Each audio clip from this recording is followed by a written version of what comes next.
Mga kababayan natin sa New Lucena, alas 5 pa lang ng umaga ay pumila na upang makakuha ng services sa Love for All program ni First Lady Liza Araneta Marcos. Ang update niyan, alamin sa detalye ni Nina Oliverio.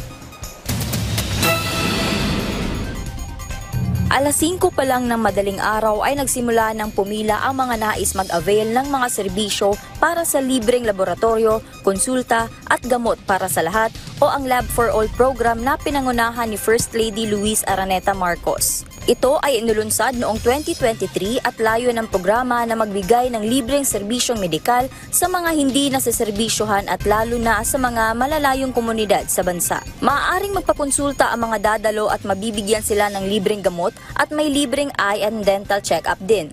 Ang mga ito ay ilan lamang sa marami pang services na pwedeng ma-avail ng ating mga kababayan dito.